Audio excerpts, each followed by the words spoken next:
Ben, episode 6, Rich and Ben, the Sober Men, the podcast. Here we are back in the studio. Today, we're going to be talking about mental health and sobriety. But before we do that, how's your week? How have you been? It's been great. How are you doing? You all right? Another lovely shirt, Rich. Always looking sharp. Thank you. Thank you. I'm going for the, it's not M&S, but it could easily be M&S. It's M&S-esque. Is that a thing? Yes, M&S-esque. I like it. Yes, I've got the old stretchy chino pant on today. I noticed that. It's because we're into spring now, aren't we? Yeah. And, it's a lighter pant. Yeah, and also a nod to my dance background. Something stretchy. Oh God. Good week? Really good week. Yeah. It's been great. It's been Rita's birthday, my wife's birthday. So Lovely. She's just given up vaping, Rich. So as you can imagine, the house, it's quite a stressful household at the moment, but she's doing so well. And it was a birthday on Tuesday. And yeah, gone are the days where we'd go out for a boozy supper. Yeah. We went to a farm shop in Cheshire. It was bloody lovely. Like, Lovely. I swear people thought I was like a very elongated Alan Titchmarsh, who I do enjoy. I like his show. But yeah, we went to a farm shop. We had a nice coffee, just chilled, had a look around, brought a few things for dinner, which was great, and had some cake. But then I'd brought a birthday cake for the evening, of course. We were all too full to have it. And I thought, well, hang on, I brought a bloody Victoria sponge. I'm not just going to leave that untouched. It's my favourite. Oh, God, she's a tasty one. She's a tasty cake. Yes, so by the end of her birthday, I think I turned myself into Mr. Kipling. I almost said Rudyard Kipling then, but didn't he write the Jungle Book? He did. So when you were at the farm shop, was it in the countryside? Were you out walking? Did you have your rambling sticks, that kind of stuff? No. I had literally Betty in one hand, our little Cocker Spaniel, and my phone in the other hand, I think. But no, it's just one of those really nice little farm shops, nice food. Yeah. Just a really pleasant afternoon. And it was lovely for Rita, just nice and chilled. And so she's had a good birthday. Good. She's doing so well. And it's been a good week. Mm. How about you? How's the tour? The tour is fine. It's going well. But yeah, it's one of those things that you just said about vaping there. But it's something that I've struggled with off and on as well. And it's so difficult. And I remember when I was wanting to stop vaping, a few years ago, and friends of mine were saying, "But Rich, you've stopped so much, you've given up so much. Give yourself a break. Eventually, when the time is right, you'll stop vaping as well." And I did give up last year for about 6 or 7 months. And I was at work, and someone had one next to me, and I thought, "Oh, I'm safe. I'm safe with that. I'm okay. Let me try a little bit, see what." 3 days later, that's it. I'm back buying them, and that, I think that's important to know. Protecting ourselves, it links into my sobriety as well, because I think protecting yourself from taking that first drink is so important. The minute you take your foot off the gas and you think to yourself, "Oh, I'm okay. I might be able to just have one," before you know it, all bets are off, and you're back right where you started, which is where you don't want to be. So, vaping. I'm struggling with that at the moment. And also, I think it's important because obviously on the podcast, what we try and do, we're promoting a healthy lifestyle, and we're promoting, a positive mental attitude, getting out, getting in the fresh air and stuff. And also looking after yourself with your diet and stuff. And I've been struggling the last week or two because I know that I've not been looking after myself as good as I can. My sleep's not been great. I'm getting to bed too late, which is difficult because I'm working in theatre. Well, you're finishing late. I know, and you get home late, and the thing is, you're kind of quite wide awake, and I'd love to go straight in, glass of water, get straight to bed, but you're having a shower, you might be hungry. I try not to eat too late at night, and then I just feel like in the daytime, again, being on tour, sometimes you're living on sort of microwave meals. You try and make as healthy a choice as you can, but so I know that I've not been looking after myself as well as I could. And I just think I need to be honest about that and say, because we're promoting that healthy lifestyle. Yeah. But what I will say to caveat that is, because of sobriety, because of clarity, I recognize that now. So I know that I need to get on top of that again, make some healthier choices diet-wise, make sure that my sleep is better, and all will be fine. And that's the key, because I know it's important for our listeners to know that, well, things are not going well. I've not kind of been taking the care that I should, care and attention to myself that I should. But that can happen. As we always say, you're not getting a free pass when you get sober.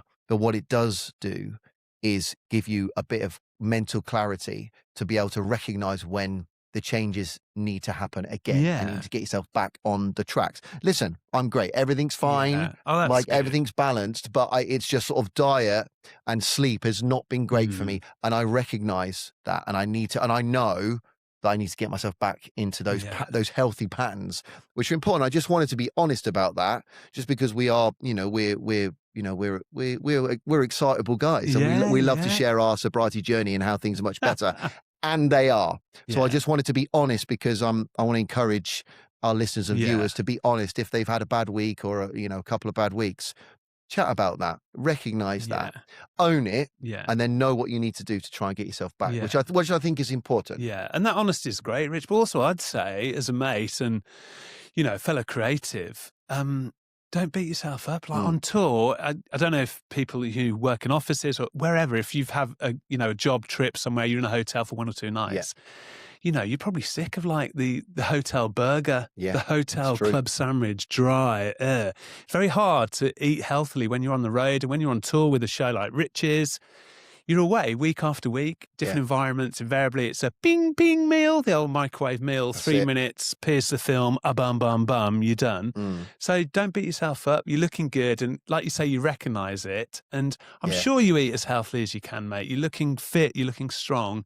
Lots of water. I'm sure your sleep's going to rock it. But thank you for sharing that, because it's weird, isn't it, that when you do become sober, it's like, everything's sussed. We've mentioned in every single episode so far, life isn't sussed. There's still things to combat, because you'll have little woes, little worries. That don't keep them to yourselves if you're listening or watching. Just share, and it's like somebody can give you a little pat on the back, like hopefully I just have done with you, Rich, and say, I appreciate it. Don't beat yourself up. You're doing just great. Yeah. You do as well as you can. Yeah. You do your best, and that's all we can do, So I was just needed to share that and get it out there. And I obviously appreciate you listening, and I appreciate the positivity that you've given back to me. And I think our listeners will find that if they share that with friends or family or whatever, people will say the same thing. Like, you're doing fine. Yeah. You know what you need to do. Get yourself back on the right track. I wish you said, Rich, I've got some leftover Waldorf salad from last night. I would have brought a little Tupperware for you. Yeah. Well, I've done it right this morning. I had a good bowl of porridge with a banana. You see? Yeah. Well, I've had 2 bananas today. I think I'm turning yellow and turning into Banana Man. Mr. Potassium. Monsieur Potassium. All is good. Yeah. I want to just say this as well, because you said about me being on tour, and I've had to do, for anyone, I'm sure everybody knows now what happens, when you audition. It's a lot of it is self-tapes now. Yeah. And you have to, you film yourself and you get sent the script, the dialogue, the breakdown. I'm laughing just because I think I know. You know what's coming. What might be coming. And then you kind of think to yourself, quite often, you're in your kitchen, you're in your back room, and once I had to learn a rap about a yogurt and film it and you're like, what the fuck am I doing? This is ridiculous. And do you know what the most frustrating thing about it is? And I know it's the career path that we've chosen. The most frustrating thing is when you've worked hard on something and you send it off into the ether and you hear nothing. I had to learn 9 pages of dialogue. 9 pages. Jeez. And they said, don't stress about it. Just do what you can. I'm like, yeah, but you're going to want to learn it, because you then can present yourself in the best way. And I learned these 9 pages of dialogue. I filmed it. I sent it off, and you hear absolutely nothing. And I said to Jem, my wife, I said, you know what? Even just an email back, I'd be more happy with an email that said, "Hi, Rich. Fuck you.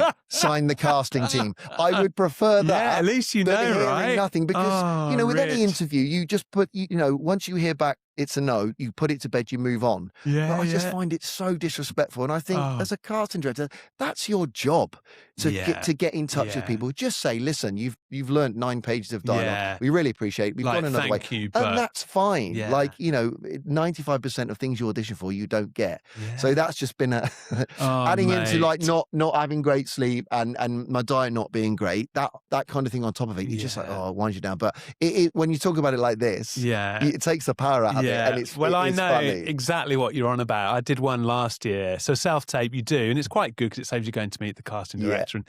So you set up at home. I think it was for a bingo advert, and they were like, "Oh, can you just chuck in 30 seconds of line dancing?" I was like, "What?" So I found like an old check shirt that made me look like one of, is it the Waltons or something? Nah, Jim Bob. And I found a Panama hat that I wear at the cricket. So I thought, well, it kind of looks like a cowboy hat. Move the sofa back in the front room and film me line dancing for 30 seconds. Oh my God. But it's the things we do, and it's like, and it's fine. But what I do want to ask you to, because if you still have that video, I'd love to share that on the Soberman Instagram page. You know what? I think I have. If I have, we'll stick it up on the Insta. Excellent. I'll have a look once we finish recording.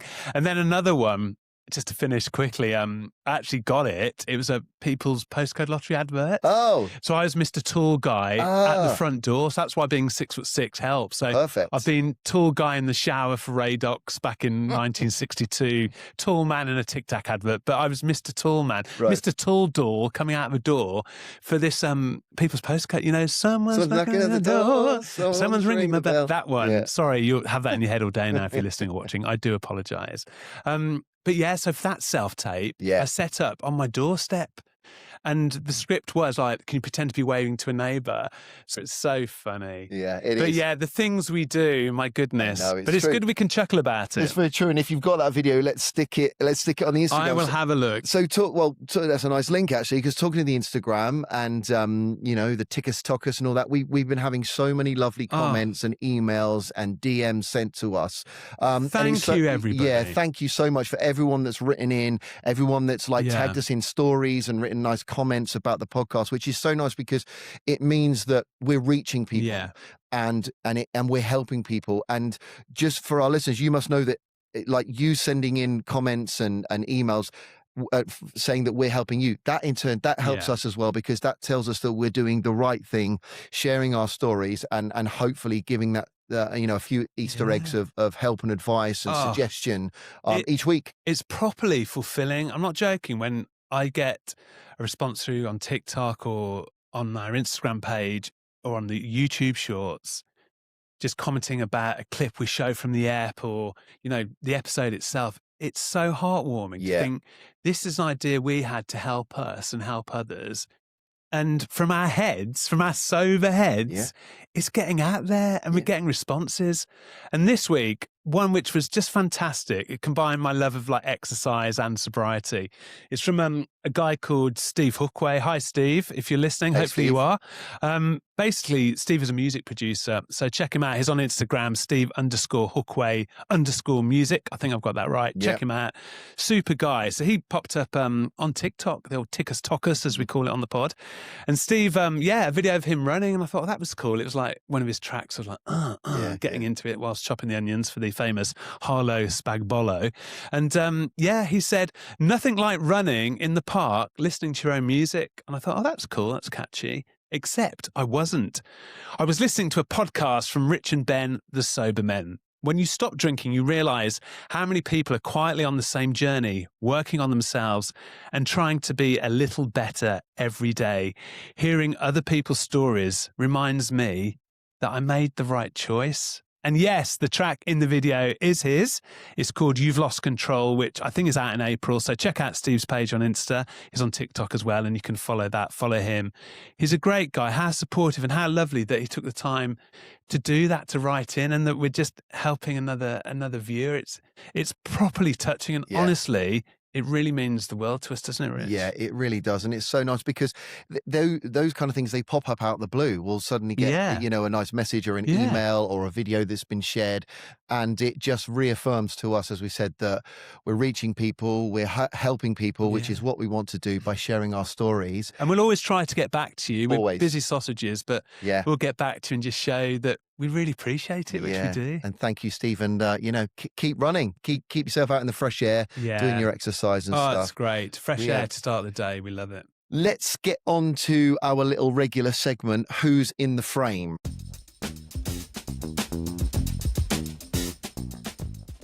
Well, this is proving really popular with our viewers and listeners, Ricardo. So this week, we've got comedian Josh Widdicombe. Now, this one was quite a surprise for me, and it goes to show that you don't have to be on your uppers grisly down and out to have a drink problem or have an awareness of a potential drink problem. Josh Widdicombe, boy next door. He looks, about as old as my nephew. Really funny guy. His book's amazing, but by the way, brilliant on The Last Leg on Channel 4. But yeah, almost 3 years ago, he decided just to say au revoir to booze. He was struggling, waking up with that shame every so often, just wanting to like jump back into bed, when you've done your bits and bobs, just like, I just want the day to end. Like, what a waste of a day. We've both been there, Rich, my goodness.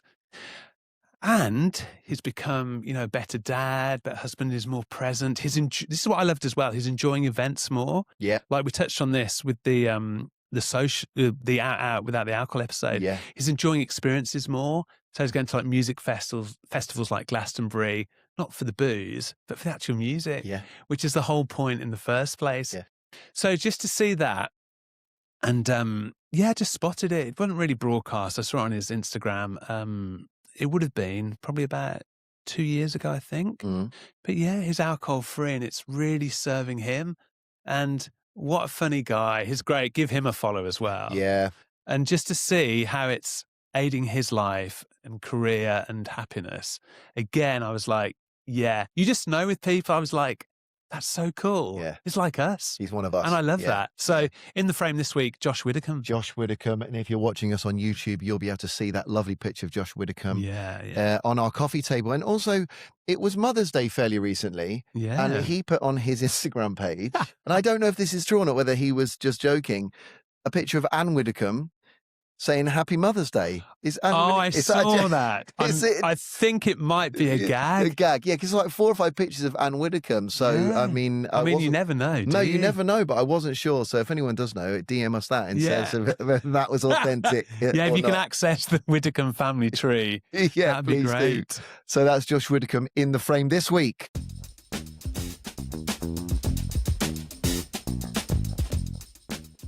Coming up later on in the show, we've got a very exciting little segment, haven't we? It is exciting, Rich, isn't it? It's really our drink of the week, which will be coming up at the end, and it's going to be featuring Authentic Brew. This is a brand new drink. We're going to tell you more about it when we do the actual section, which comes towards the end of each episode. Yep. But shout out to Authentic Brew, Mike Moody, co-founder, amazing story with Andy Ramage, who, if you follow the alcohol-free world, he's huge, wonderful guy, 2 wonderful, effervescent chaps, a bit like the drink, really. And we're going to, just touch on that later on Drink of the Week. But it's an exciting episode. Jam-packed, Rich. Absolutely, and that comes up later at the end of the podcast. So this week's theme is mental health and sobriety. And we hear so much about mental health, and rightly so, at the moment, because so many people struggle with it. We talk about physical health, but also your mental health is equally as important, just to keep yourself balanced. How's your mental health, Ben? I'm doing really good, thanks, Rich. As we know from episode 4, I had a bit of a tough couple of weeks, to be honest. But again, sobriety led to clarity, rather. And I feel a lot happier. I feel balanced, which is good. And again, it's just being on like an even keel. It's almost like the alchemist scales that you see, like up and down, up and down. Well, that stops in sobriety. Now I just feel like they're balanced every day, that even if it's a shit day, a tough day, life's throwing you problems, that I'm doing all right, and I feel good. And on the way down today, we record down in Berkhamsted at Red Branch Studios with the wonderful Azim, our producer. And I called a few people today, and it's just lovely. Just chatting to a mate. It could be about nothing. Chatted to a couple of mates, and it just opens up your brain for the day. And I'm not ashamed to say, I've been on antidepressants, for about, I'd say 5-6 years. I take citalopram every day. Not a huge dose, Rich. I think it's 10g a day. But I just find that was invaluable when I was still drinking, when I was going through a really tough wobble. Very dark times, Rich, like really dark, like, shall I pack a rucksack and go for a long walk? Kind of dark. Where that just balanced me out. But then, again, because I was drinking, just nullify that and the effect of that antidepressant by chucking let's chuck a load more booze on it. Yeah. So it's like a complete imbalance. Whereas now I'm still taking the citalopram daily. Just gives me a nice little anchor. Life's so much more manageable because of that and without the alcohol. Yeah. But I feel good. And but again, it's talking, being open about that. I remember when I first went to the doctors I just breaking down in tears. I think I need some help. And it was like so coy, felt so shy and embarrassed. Yeah. But now what's lovely, it just flows out of you knowing that it's helping people. Yeah, no, absolutely. And so it would be fair to say that it's immeasurably different now. Yeah. From when you were drinking your mental health. And as I mean, we said it earlier on even in this episode, that the ability to cope is massively huge. increased, isn't it? Because of you just can't, you find it difficult, I think, even just to do the smallest things when you're drinking and you're struggling with mental health issues, even just making your bed or having some breakfast. Before you know it, it's like, I can speak for myself, like, it's 12:30, 1 o'clock in the afternoon. You're still in your dressing gown. Yeah. You're like, you haven't showered. You probably stink. Yeah, and it's horrible, and it's difficult to get yourself climb out of that pit. Yeah. Definitely, just get yourself going. And I envisage it, Rich, or used to. Like my brain was like just clouded in cement. Yeah. So even doing the smallest job, like say making the bed, getting a wash on, making that cup of tea, getting the kettle on for your morning coffee. Yeah. It took so much of my willpower and mental strength just to chip through that cement, to get through a morning, to get through an afternoon, and then to get through a day with no enjoyment. It's a struggle. And, that's really difficult. But when you are low, it is bloody tough. And then chuck the booze on top as well, or, the drugs too. It's nigh on impossible to even find a little glint of happiness, isn't it? Yeah. But it is there. Oh, it's there. And it's so refreshing, I think, to hear you be so honest about it. And thank you for sharing about, the medication that you take as well. I'm sure a lot of our listeners and viewers will be able to take. Have you ever thought about that? Have you ever had to feel like you might need some help there? I once, about 10 years ago, I went to the doctor, and I didn't, to be honest, the doctor prescribed me diazepam. Really? Yeah, which I thought was a strange, and I didn't know anything about any kind of sort of mental health medications or anything like that. And I wasn't sure that was the right thing for me, because what that did, that actually made me worse, because it relaxed me so much. Okay. And I was just slurring my words and stuff. And I was like, even to the point at work, someone was like, are you okay? And I'm like, actually, I don't think I am. God, and it was, so I don't really know why I was prescribed that in the short term, but I stopped taking it. And I know a lot of people that take, the same as what you're taking for their mental health. And they say it's, it really helps them a lot. I mean, you could argue that alcoholism, addiction, it's all based around sort of a mental health problem.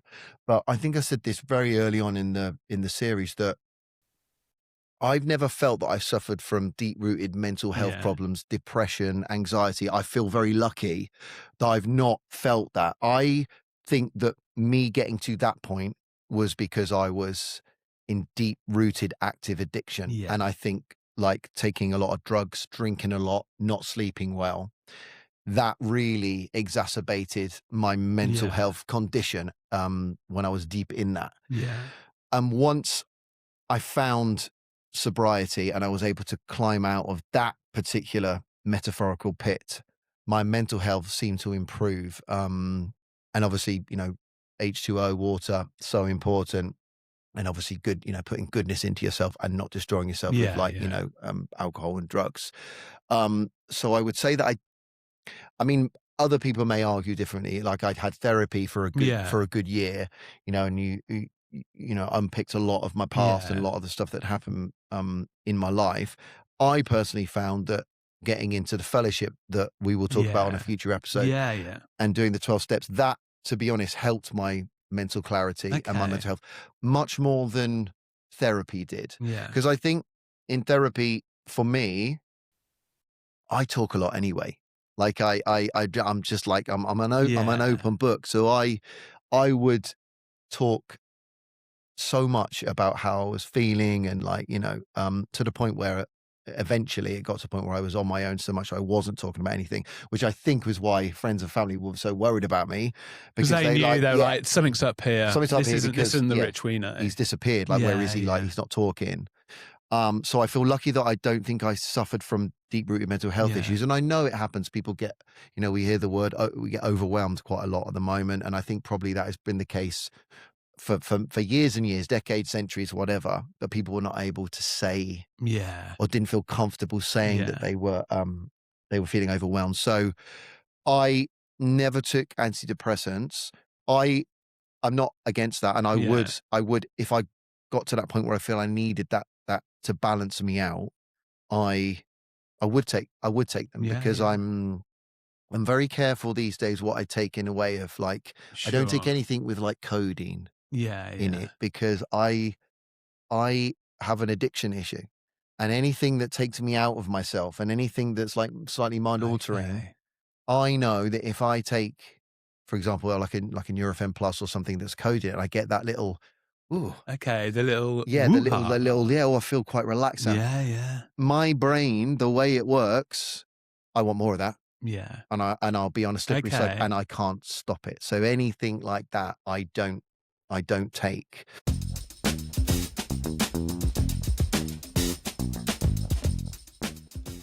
So interesting to hear it. Would you say that for you, it was the addiction that caused the anguish, that caused the upset? Whereas for me, I think, again, we're just two regular guys. I'm no Dr. Phil. Although before the hair transplant, I was beginning to like him. But for me, it was like I was swamping my bad mental health with alcohol. Yeah. Do you kind of see what I'm trying to get at? I do. So it was kind of like, sort of, alcohol was kind of your like emotional medication, wasn't it? You were masking it. Whereas you had to address the addiction as opposed to the mental health side of things. That's right. So my addiction and my dependency on sort of drugs and alcohol caused my mental state to be completely disrupted, and I was disintegrating, to be honest. Right. So, and I think that's quite interesting as well, because as we always say, we've both come at this alcohol-free and drug-free journey from different angles, haven't we? But we meet in the middle, because the nucleus of that. That's so true. Yeah, the nucleus of that is that we know from whatever side of it we came, it's not serving us, and something needed to change. And on both sides of that, what we have got now is we feel lighter in the head. Our clarity, as we always say, our mental capacity to deal with situations and life is so much better without that in our lives. So it's quite interesting, and something that I didn't expect. It's quite interesting you brought that up, because I didn't expect that analysis to come out in this particular episode, which is really interesting, isn't it? Oh, completely. I mean, that's the beauty of talking and just sharing one's different routes into sobriety, isn't it? And again, that talking word, like mental health for men. Of course, we all want it to be good. We all want to feel good about ourselves and happy. And I think the one huge thing is just talking within your group of friends, and within male environments, offices, sporting changing rooms. It can be very hard in certain environments to feel like you would be supported if you're being open. But you touched on a previous episode, Rich, like when you worked on the building site, they were open. I think increasingly there is an awareness where friends, colleagues are there to support. There is that understanding. I have a question for you. Why do you think that it's so difficult for men and as men to talk about their feelings and to talk about how, that they might be struggling? Why do you think that is? I mean, I know I just said that I'm a talker and I always have been. And then the problem was when I stopped talking. That's when people noticed it. But I think generally men find it really difficult to talk and open up. Why do you think that is? Because we're told, be a man, grow up, be strong. What do you think that is? for men, and why do they struggle? It's so strange, isn't it, Rich? It's like, I honestly think it's just years of the norm, years of how it's supposed to be through generations. That the traditional sense the of traditional being a man. sense of, come on, pull your socks up. Mm. I mean, that doesn't help a thing, does it? No. When you're feeling low, that just doesn't help at all.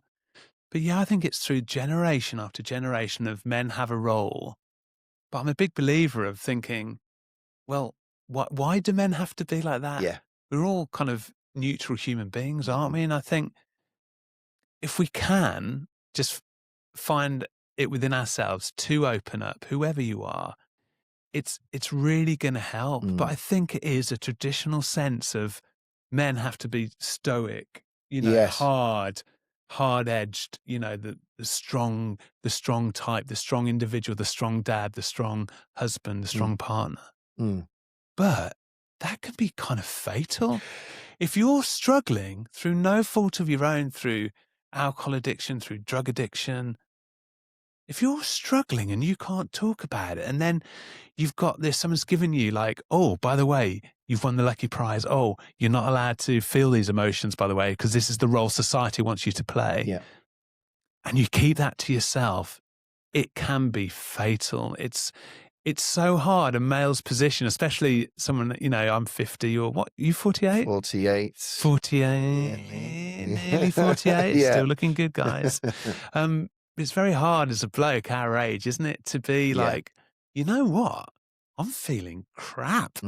Help me. Yeah. Like this podcast, when I was low a couple of weeks ago, I think episode 4, just talking. It's really helped me. But I really think, and we're lucky, of course, aren't we? We've been in a business for 20, 25 years, Rich, where it is very open, the creative world.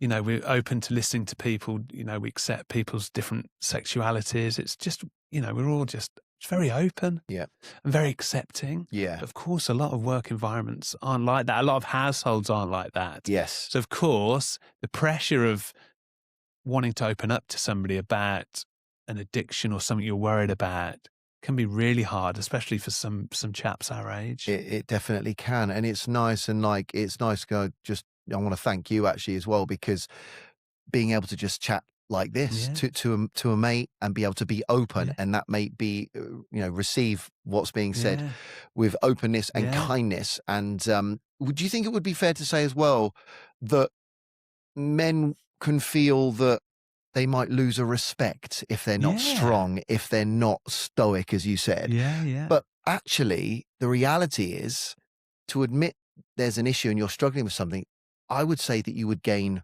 more respect for that. Someone goes, well done, thank you for sharing that. Listen, let's try and get you some help. Or what do you feel that you need? How can we help? And also the feeling of, once you have shared a problem or a concern, that, it's still me, nothing bad's happened. And that's okay. And you feel quite good that you've had the courage and the strength to open up to somebody. It's like a great quality. And when I see people do that, I think, fair play. That is like, how great you've got the confidence to know that nothing bad's going to happen if you open up, and you will get support there from your loved ones, from your family, from your colleagues. It's getting better out there. There's a lot more support. There's a lot more understanding about, the situations that you and I found ourselves in, drinking too much, excessive drug taking. And it's really reassuring to know that things are heading in the right direction. Yeah, because as we know, bottling it up can be so dangerous. It's like bottling stuff up is fatal. It's like you can feel the poison. I've done it. You can feel the poison. I look at photos when I've bottled stuff up. My eyes are glazy. I'm like, I'm just not present. I'm not there. It's because in my head there's all this negative, worried acid flowing around, wherever it is, that just made me concertina up. My health, my mental health, my physical health, just aesthetically, I'd just wind down. I was grinding to a halt. I swear to God, as soon as you just say, look, can I have a chat, mate? Yeah. Can I have a chat? It lifts you, doesn't it? You lift, you feel lighter, and shoulders. you can put building blocks in place to a happier life.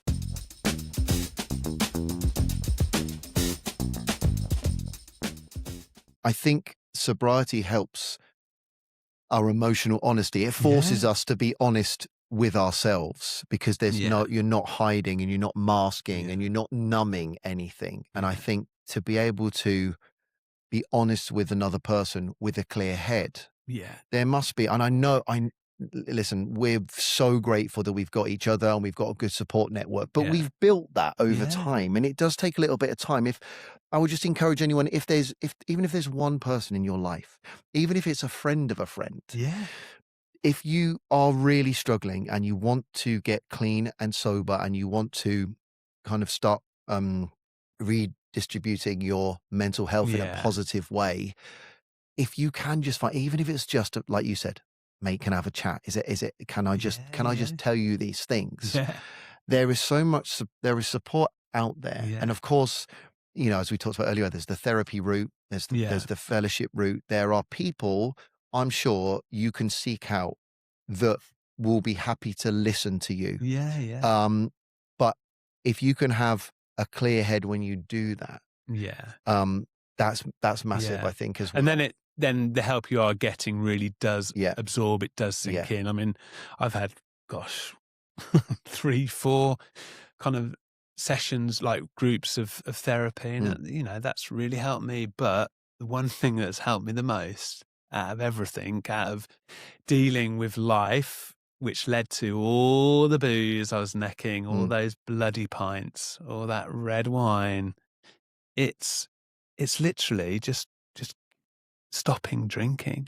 Just giving up the alcohol. It has helped me in every single way. And I'm really proud now that, like you, we can just be open and talk about it. And what I also think is hugely important, there's help everywhere, Rich. There really is help everywhere. It's across, social media. You can find it. You can really find it. But I'm a huge advocate, as we say, most episodes, of getting out, moving, just some good fresh air to get you going. I think exercise helps massively. If your mental health is feeling a bit low, if you're feeling off kilt, because your body's moving, because you're absorbing other things around you. It's like if you're just looking at your phone, the world is a very small place just on your phone. But if you can get out there, just absorb what's around you, say hello to somebody. It's lovely. Just get out there, 10 minutes, and it's free. A great start to the day. And I find that really helps. Even now that I am sober, I still have a tough, sluggish morning, but knowing that I'm out there moving my giraffe legs, it's probably treading in dog shit, knowing my luck, in the bar. It just helps me. It does. And whilst on that walk, if you've got your headphones in, there, as you said, there's a lot of stuff online. There's a lot of podcasts like ours. And I think, and also, just want to mention the guys from Clean Break Coaching. I think. Oh yes, they're great. They've been so lovely to us, and check their pod out. Andy Ramage has got a pod. Again, one of the co-founders of Authentic Brew that we're going to chat about later in the ep. There's so many great episodes there. People like Matt Pink. It's just. Honestly, there's so much out there that once you tap into those, it's so true. Like we did, it's like, I'm not alone. And hearing men talk openly can help you feel that you're not alone, can't it? It's just hearing almost your life being mirrored in a male voice. It's so reassuring. It's just like, definitely not alone here. Yeah, absolutely. And that's great. Seek the help. And also, as we always say, send us a DM.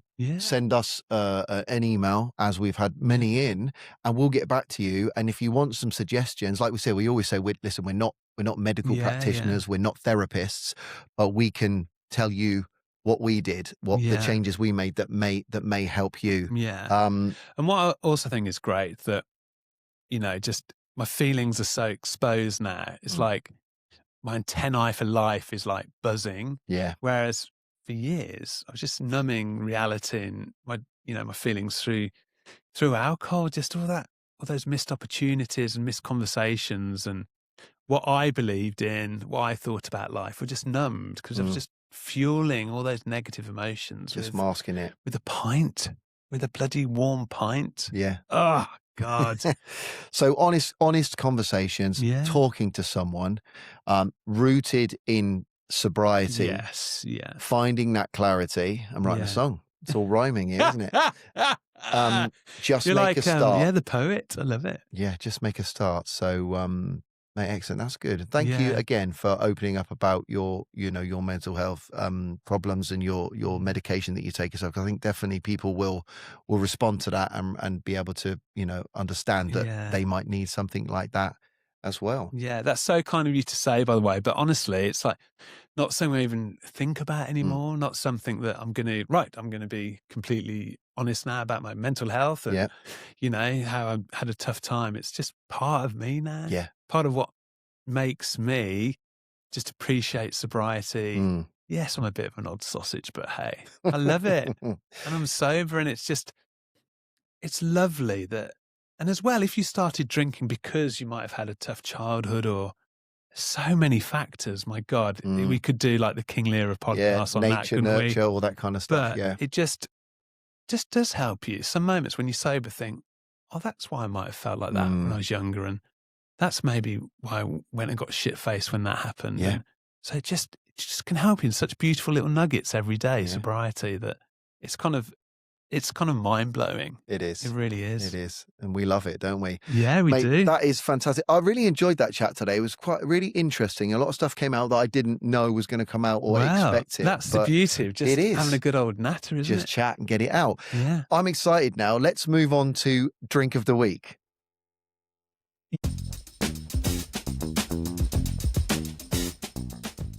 Yes, Drink of the Week. Here we go. So we've had some lovely ones, but a few weeks ago, I saw this drink launch. I was like, hey, you just see something that kind of matches your vibe and your energy and, the sober men buzz that is growing. And I was like, this seems cool. So I reached out, just said hello. That's another beauty of being sober. Yeah. You feel it's just like, let's just say hi. Just go for it. And Mike Moody, who is co-founder of Authentic Brew, which is the brilliant drink that we're going to be, promoting as Drink of the Week this week. He got back to me and it's like, so we had a lovely chat, and what a guy. His story is bonkers. It's so interesting. He spent all his life on the move. He's like us, who's so effervescent, so full of energy and joy that, he just spent his whole life moving from being a paper boy. Then he became a pro golfer. I'm shit at golf, but I respect any sportsman. So I was like, fair play. Yeah. And then worked his way up to the top of the IT world, and then just couldn't move, just stopped. All that energy gone, just life burnout. Wow. So now he spent all that time recuperating, trying to source materials for a drink that would give, people a natural spark back into their lives. And it's great. And it's great. So shall I pick up a can? Let's pick up a can, yeah.